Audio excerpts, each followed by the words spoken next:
Welcome to today's Emunah Minute. Yesterday, on the second day of Shavuos, we had the incredible opportunity to read Megillas Rus. And in the third chapter, we're told of the daring plan that Naomi creates for Rus, encouraging Rus to sneak into the granary in the dead of night to lay down by Boaz's feet, remove his shoes, and Naomi tells Rus, you'll see how the rest of the plan plays out from there. Boaz, of course, is startled, not knowing who is in the granary with him.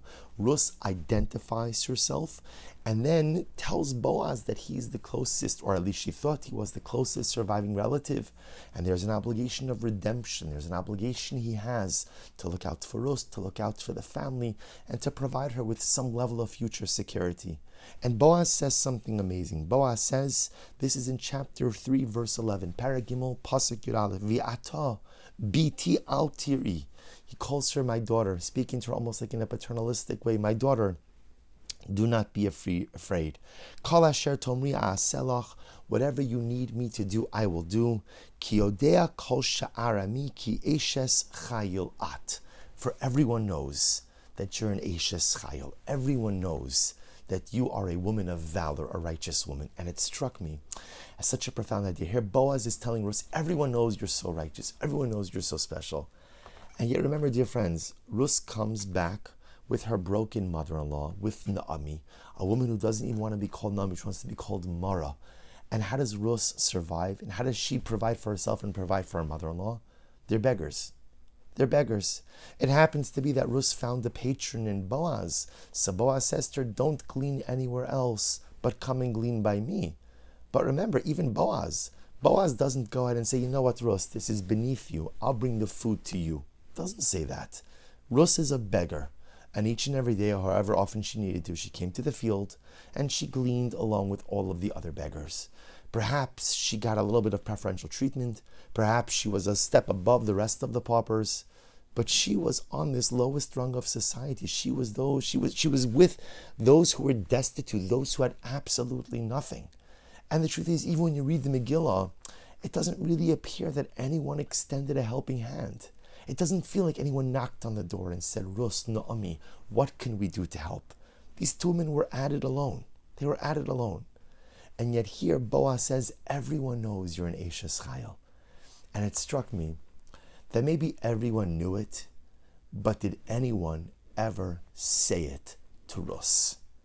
Did anyone ever go over to her and say, Rus, you're a really exceptional young woman, that you've dedicated your life to taking care of your ailing, elderly, broken mother-in-law. You're incredible. You gave up a life of royalty. You gave up a life of so many material trappings to come, to be part of Am Yisrael, to be part of the chosen nation, even though you don't know exactly what your place in this nation is going to be. Did anyone ever say it? Did anyone ever articulate it? So Boaz says, everyone knows you're an Eshes Chayil. But I wondered, when reading this passage, did anyone ever say it? And it struck me that how often in our life relationships do we encounter the same dynamic. You see, sometimes when you love someone, you assume that they know how you feel about them. And therefore you think to yourself, there's no need for me to articulate it. They know how I feel. My wife knows I love her, so why do I have to say it? My kids know that I'm proud of them, so why do I have to articulate it? My friends know that I value them, so why the need to express it? But the Megillah teaches us that there's nothing further from the truth. Even if someone knows it, there's such a huge divide between knowing something and hearing something. You know, when you tell someone that you love them or you care about them, no one ever says, oh, stop it, please, don't tell me. I don't want to hear it. I don't need it. And even if they say they don't need it, everyone needs it. Because who doesn't want to hear that someone else loves them? Who doesn't want to hear that someone else cares? Who doesn't want to hear that I matter to someone? We all want to hear it. Part of the tragedy of the story of Rus is that she was held in such high esteem. But we as the readers are left to wonder, did anyone ever communicate that to her? Before this fateful night, in the midst of the blackness, the darkness in the granary, when Boaz says to Rus, you're such an Eshes Chayil. I think these were the first time she ever heard these words. This was the first time. No one ever said it. Boaz was the first. Everybody maybe was thinking it, but Boaz was the first to say it. We have to be so careful in our relationships to articulate how we feel about our loved ones. Pick up the phone in the middle of the day. Call your spouse. Tell them you love them. Take the time to acknowledge how proud you are of your children, not when they do well on a test, or not when they're Messiahim a Masechta, or not when they hit a home run. Those are obvious times to express parental nachas. But when they're not doing anything all that remarkable, or maybe even in the midst of something unremarkable, take the time to express the fact that I love you and I'm proud of you. And how often do we take our friends for granted? You know what it means to have a friend, like Choni said in Gemara Maseches Tainis, O chavusa o mitusa.